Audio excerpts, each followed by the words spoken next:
하나님께서 우리의 모든 삶을 이끌어 주십니다. 우리를 용서해 주셨고 우리가 하나님을 만남으로 예수 그리스도를 만남으로 우리의 삶은 날마다 회복과 치유의 역사가 일어납니다. 예수 그리스도를 만나고 우리가 온전하게 회개하고 하나님께 나아가면 모든 죄를 사해 주겠다고 분명하게 말씀해 주셨습니다. 오늘 이 시간 하나님이 우리에게 말씀하시는 것을 듣고 우리가 어떻게 살아가는 것이 하나님의 뜻인가를 깨닫고 온전히 하나님의 영광 가운데 거하는 귀한 삶을 살아가기를 간절히 축원드립니다. 자, 오늘 말씀을 보면 요압이 나옵니다. 요압이 다윗 왕의 그 마음을 이제 알게 되어집니다. 계속해서 왕을 살펴보니까 압살롬을 생각하는 거예요. 압살롬이 어떻게 됐습니까? 그가 자기 누이 때문에 2년 동안 이를 갈면서 복수를 생각하면서 이제 다윗 왕의 첫째 아들인 암논을 이제 살해를 할 계획을 세우고 드디어 죽였습니다. 그리고 어떻게 됩니까? 도망을 갔어요. 그의 외할아버지 집인 그술로 도망을 가서 무려 3년이나 꼭꼭 숨어 있었습니다. 자, 암논도 죽었지, 또한 둘째 애도 죽었지, 이제 셋째 압살롬이 계속해서 생각이 나는 거예요. 다윗은 그 마음을 가지고서 지나갑니다. 그런데 이것을 요압이 알고 꾀를 딱 내는 거예요.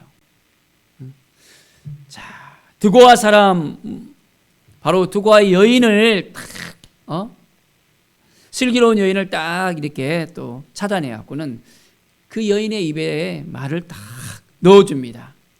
그리고 그 여인에게 다윗에게 찾아가서 하나하나 이야기하면서 그 자기가 계획했던 그 모든 꾀를 다 이제 그 여인에게 알려주는 거였습니다. 사랑하는 여러분, 요압이 어떤 사람이었을까요? 요압이 정말 다윗의 그 마음을 위로하기 위해서 다윗을 정말 그 마음 속에 힘들고 어려운 것들을 풀어내기 위해서 이런 계획을 세웠을까요? 아니었습니다. 요압은 아주 장기가 많은 사람이었고 자기 생각 속에 빠져 있는 사람이었고 다윗을 생각하기보다는 자기의 부귀 영화를 생각하는 사람이었습니다. 그래서 혹여나 압살롬이 다음에 왕권을 잡게 되면 이제 자기가 권세를 누리고 싶어서 압살롬을 데려오려고 하는 그 계획을 세웠던 것입니다. 참 이 요압을 보면 계속해서 자기의 그 생각을 가지고서 주장하는 것을 갖다가 많이 봤거든요. 다윗이 아브넷을 갖다가 통해서 이스라엘이 또 통일할 수 있는 어떤 그런 부분이 있었는데 이 요압은 왕이 말도 하지 않았는데 이 아브넬 장군을 쳐 죽였습니다. 살해해버렸습니다. 다음에 또한 압살롬이 반역을 했을 때에도 절대로 이 압살롬은 죽이지 말로 했는데 자기 생각대로 죽여버리는 거예요. 계속해서 이 요압은 자기의 그 생각 가운데서 부귀와 영화를 위해서 권세를 위해서 살아가는 것을 우리는 볼 수 있습니다. 자, 이제 요압의 그 계획을 따라서 두고아의 여인이 다윗 왕을 딱 찾아갔습니다.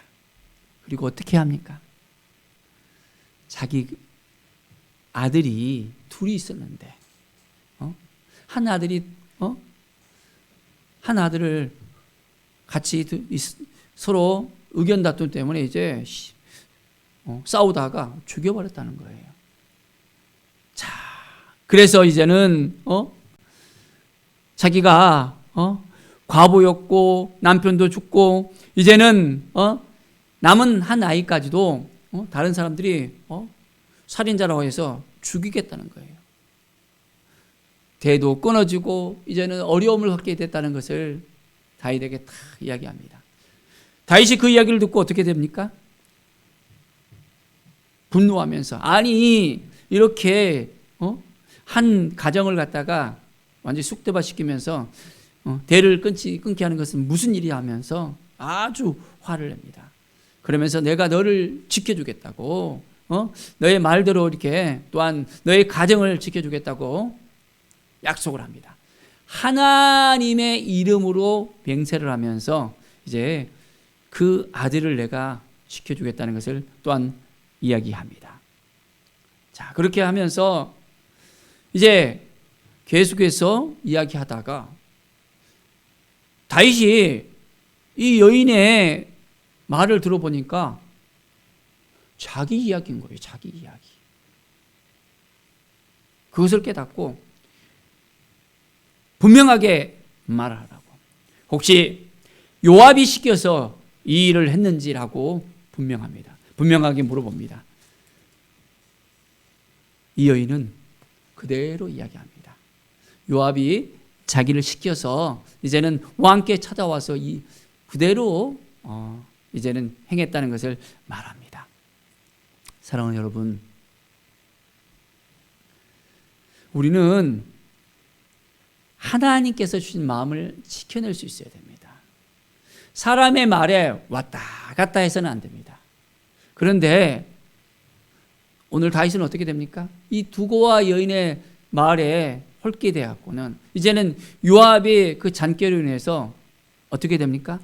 압살롬을 다시 이제 예루살렘으로 돌아오게 하는 그런 어쩌고냐 없는 일이 생겨났습니다. 하나님께 그동안 묻고 하나님을 바라보면서 하나님이 주신 마음으로 나아갔던 다윗이었습니다. 그런데 이번에는 하나님께 묻지를 않은 거예요. 이 연의 그 안타까운 소식을 들으면서 그냥 이야기 속에 빨려 들어갔고는 약속을 해버렸거든요. 알고 보니까 그 이야기가 자기 이야기거든요. 빼도 박도 못하는 거예요. 그래서 이제는 요압의 그런 그 말 그대로 이제는 압살롬을 데려오게 되어집니다. 어떻게 됐을까요? 이 데려온 것이 정말 잘한 일입니까? 아니면 잘못한 일입니까? 이제 이 압살롬을 데려오라고 할 때 청년 압살롬을 데려오라는 거였습니다. 자기의 아들, 사랑하는 아들 압살롬이라고 표현하지 않고 그냥 청년 압살롬, 그냥 딴집 애같이 여기는 거예요. 어떻게 보면 방관자적인 그런 자세였던 것을 볼 수 있습니다. 그 아들은 살인자였잖아요. 그렇다면 그에 대한 죄에 대해서 분명하게 물어야 됩니다. 그리고 왕궁으로 데려와 갖고는 네가 왜 그렇게 했느냐 하면서 재판을 열든지 분명하게 그 모든 것들을 갖다가 다 밝혀야 되거든요. 그리고 압살롬이 회개를 하고 내가 이렇게 잘못했습니다 라고 이야기하면서 그 관계가 회복이 돼야 되는데 다윗은 그렇지 못했습니다. 자기에게 있어서는 자녀들한테 모범이 되어야 되는데 모범이 되지 못했던 사건들이 있었거든요. 어떤 일이 있었습니까? 정말 그렇게 신실했고 하나님 앞에 온전한 삶을 살고 하나님께 나아가며 하나님께 묻고 지냈던 그 다윗이 왕궁에서 이제 성벽을 걷다가 어떻게 됩니까? 한 여인을 보잖아요. 밤중에 목욕하는 그 여인을 보고 마음이 확 달라지면서 바꿔지면서 이제는 그 여인을 탐하게 되어지고 그 여인을 불러서 임신하게 하고 이제는 그것을 모면하기 위해서 그 여인의 남편까지 살해해버리잖아요. 그 일이 이제 아무도 모를 줄 알았는데 하나님은 알고 계셨습니다. 나단 선지자를 보내셔서 그에 대해서 이제는 분명하게 말할 때 다윗은 회개하면서 하나님 앞에 나옵니다. 죄를 지었지만은 하나님은 용서해 주시고 그 죄에 대한 분명한 또한 벌을 내리셨지만은 다윗을 용서하시는 것을 우리는 볼 수 있습니다. 자, 그런데 그 죄에 대한 대가는 뭐였습니까? 이제는 다윗의 집에 칼이 떠나지 않는다고 말씀하셨잖아요. 자, 우리는 분명하게 회개를 해야 됩니다. 그리고 하나님 앞에 용서를 받아야 됩니다. 그래야만 회복이 될 수 있습니다. 자, 그런데 오늘 이 시간 이제 말씀을 보니까 압살롬을 불러왔지만은 압살롬이 온전한 회개가 없었습니다. 회개가 없었고 또한 다윗도 용서하지 못하는 모습을 보였습니다. 그 아들을 갖다가 품으면서 3년 동안 내가 너를 부르지 못했다. 이런 상황 때문에 그랬다. 네가 이제 이 모든 상황 가운데서 회개하고 하나님께 나아가면 용서를 받을 수 있을 걸 하면서 그 아들을 대했다면 좋았을 것입니다. 그런데 예루살렘에 데려오고도 2년이나 그 아들을 보지 않는 거예요. 그러니까 압살롬의 마음이 어떨까요? 부글부글 끓습니다. 이제는 아니 나를 이렇게 불러놓고도 나에게 용서를 하든지 벌을 주든지 어떻게 해야 되는데 그렇지 않고 나를 갖다가 완전히 방치해 놓는다는 것을 갖다 하면서 압살롬은 마음에 악심을 품게 되어집니다. 그리고 어떻게 해요? 이제는 왕을 만나기 위해서 요압의 집에 그 밭에 불을 질러버리면서 요압을 만나면서 왕을 만나게 해달라고 합니다. 사랑하는 여러분, 하나님께 온전한 마음으로 나가고 회개하며 나갈 때 하나님께서 그 모든 삶 속 가운데서 함께 하시고 도와줄 것인데 그렇지 못하니까 다윗 왕가가 어떻게 되어집니까? 2년 동안 만나지 못하고 이제는 구테타를 갖다가 일으키고 싶은 그런 마음이 들어집니다. 반역을 일으키면서 다윗은 어떻게 되어집니까? 피신을 하게 되어집니다. 물론 하나님의 도우심을 따라서 다시 회복이 되어지고 다시 돌아왔지만은 이런 엄청난 이 가정 가운데 위기가 찾아오게 되고 이 가정이 쑥대밭이 되어진 것을 우리는 볼 수가 있습니다. 진정한 회개가 있었다면 이 가정이 더욱더 하나님 보시기에 합당한 가정이 되었을 거라고 분명하게 우리는 살펴볼 수 있습니다. 사랑하는 여러분, 우리의 삶 가운데 하나님 앞에 나가야 됩니다. 하나님 보시기에 합당한 삶을 살아야 됩니다. 하나님께 더 가까이 나가서 우리의 삶에 있어서 하나님께서 기뻐하지 않는 것이 있다면 다 우리는 토로해야 됩니다. 우리의 죄를 고백해야 됩니다. 하나님, 제가 이러한 죄를 지었습니다. 마음속에 이러한 죄를 지었습니다. 이런 행동을 했습니다. 하나님께서 기뻐하지 않는 이런 마음을 가졌습니다. 모든 죄를 고백하며 나가면 하나님이 용서해 주실까요? 안 해 주실까요? 용서해 주시는 거예요. 회개가 없으면 용서함이 없습니다. 회개를 통해서 온전한 용서가 생겨나게 되어집니다. 우리 주님께서는 70번씩 7번이라도 용서하라 그러잖아요. 우리가 죄 가운데 있었을 때, 죄인이 있을 때 우리 주님께서는 우리의 죄를 짊어지고 이 땅에 오셔서 정말 우리의 모든 죄를 사하기 위해서 그 십자가를 지셨던 것을 우리는 분명히 알고 있습니다. 주님 앞에 나아가서 우리의 죄를 고백하기만 하면 용서해 주겠다고 약속해 주셨잖아요. 요한일서 1장 8장의 그 말씀처럼 우리가 주님 앞에 나가서 온전히 고백하면 되는 거예요. 나의 연약함을 우리 주님은 아십니다. 나의 나약함을 우리 주님께서는 아십니다. 주님, 저거 어떻게 해야 되겠습니까? 어떠한 마음으로 나가야 되겠습니까? 하나님, 나를 도와주시고 함께 해주시고 인도해 주십시오. 고백하면 하나님의 은혜의 역사가 우리 가운데 넘쳐나게 되어집니다. 하나님은 우리의 마음을 보십니다. 우리 마음을 보시는 그 하나님을 우리가 알아야 돼요. 외형을 보는 것이 아니에요. 하나님의 말씀을 붙들고 나가야 되는 것입니다. 하나님께서 말씀하신 것을 깨닫고 나가야 됩니다. 그렇지 않으면 우리의 삶은 흔들릴 수밖에 없고 죄 가운데 허덕거리면서 하나님 보시기에 합당하지 못한 그런 삶을 살아갈 수밖에 없습니다. 매일매일 우리는 하나님 보시기에 합당한 삶을 살아가며 하나님께서 기뻐하시는 삶을 살아가길 바랍니다. 하나님의 은혜가 날마다 우리에게 임할 수 있는 것, 바로 그것은 매일매일 우리가 우리의 모든 삶 가운데 죄가 있다면 죄를 고백하면서 하나님 보시기에 합당한 그런 삶을 살 수 있도록 우리는 하나님 보시기에 이제는 모든 걸 다 내려놓고 나아갈 수 있어야 됩니다. 그러면 하나님이 우리를 긍휼히 여겨주시고 우리 한 사람 한 사람 붙들어 주시고 인도해 주십니다. 혹시 우리 가운데 관계로 인해서 많이 힘들고 어려운 그런 사람들이 있을 수 있습니다. 그런데 주님께서 우리 죄를 먼저 용서해 주셨잖아요.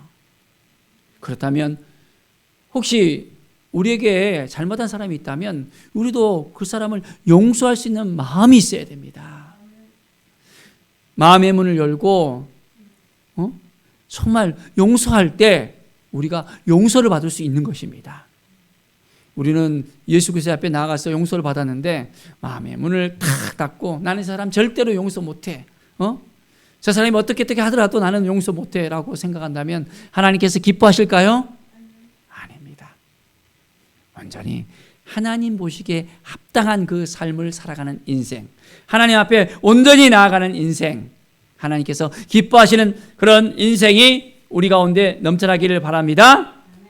자, 하나님은 우리의 그 속사람을 보십니다. 화려한 어떤 외형을 보는 것이 아니라 정말 우리가 진정으로 하나님 보시기에 합당한 삶을 살아가고 있는지, 우리 마음을 거룩함으로 하나님 보시기에 하나님께서 기뻐하시는 그 삶을 살려고 노력하는지, 그것을 하나님은 지금도 보십니다. 하나님은 전심으로 자기를 찾는 자를 만나 주신다 했습니다. 하나님께 나아가서 하나님을 찾고 하나님께 나아오는 자에게 또한 능력을 주십니다. 매일매일 우리가 하나님 앞에 더욱더 가까이 나아가며 하나님의 뜻을 생각하면서 믿음으로 나아갈 때 놀라운 은혜의 역사가 우리 가운데 넘쳐나게 되어집니다. 하나님께서 지금도 우리 한 사람 한 사람을 보고 계세요. 사랑하는 딸아, 사랑하는 아들아 하면서 너의 삶을 내가 다 알고 있다. 내가 너를 지금도 끝까지 놓지 않고 너를 사랑하며 너의 삶 가운데 늘 함께 하시겠다고 또한 우리 주님께서는 우리에게 말씀하십니다. 주님을 더 의지해야 됩니다. 내 생각대로 살아가는 것이 아니라, 내 마음대로 생각하는 것이 아니라 하나님께 묻고 하나님을 의지하고 하나님을 바라보고 온전하게 살아가는 삶을 살아야 됩니다. 내 안에 어두움이 있다면 완전히 뿌리 뽑아야 됩니다. 내 안에 좋지 않은 생각들, 용서하지 못하는 그런 마음들, 하나님께서 기뻐하지 않는 그 모든 것이 있다면 다 내려놓고 이제는 하나님 보시기에 온전한 합당한 삶을 살아가며 진정한 회개를 할 때 하나님께서 우리를 용서해 주시고 또한 우리를 회복시켜 주십니다. 매일매일 우리는 믿음으로 살아갑시다. 말씀 안에 거하면서 하나님 오늘도 알려주시고 인도해 주십시오. 하나님의 은혜 가운데 거하기를 원합니다.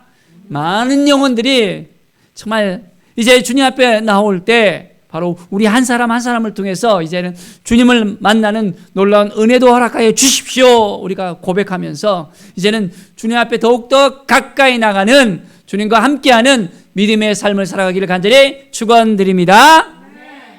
기도하겠습니다. 하나님 아버지 감사합니다. 하나님 우리의 인생 가운데 하나님 앞에 더 가까이 나가기를 원합니다. 하나님을 만나기를 원합니다. 우리의 생각 가운데 빠져서 허덕거리는 것이 아니라 주님이 주시는 그 마음을 가슴에 품고 이제는 말씀 안에 거하게 하시고 하나님의 사랑 안에 거하게 하시고 하나님의 능력 가운데 살아갈 수 있도록 도와주시옵소서. 우리 가운데 하나님께서 기뻐하지 않는 그런 모습들 또한 생각들 그 마음들이 있다면 다 내려놓고 하나님께서 기뻐하시는 삶, 정말 회개의 영이 우리 가운데 임하여서 하나님의 영광을 위해 살아갈 수 있도록 인도하여 주시옵소서. 모든 죄를 고백하며 이제는 용서받고 구원받은 하나님의 자녀들로서 살아가게 하여 주시옵소서. 거룩한 삶으로 하나님의 영광을 위해 우리가 살아가게 하여 주시옵소서. 하나님을 찾으며 하나님께 더 가까이 나갈 때 하나님께서 만나주시고 우리에게 능력을 주시고 구원의 역사 가운데 많은 영혼들을 또한 우리의 손에 붙여줄 것을 믿습니다. 주님 도와주시고 함께하여 주시옵소서. 주님의 인도하심을 따라 살아가는 우리의 인생, 우리가 온전하게 주님을 만나고 이제는 주님과 동행할 때 앞으로의 모든 삶 가운데 주님의 그 인도하심이 더욱더 구체적으로 우리 가운데 있게 될 것을 믿습니다. 감사드립니다. 주께 모든 영광 드리며 예수 그리스도의 이름으로 기도드립니다. 아멘.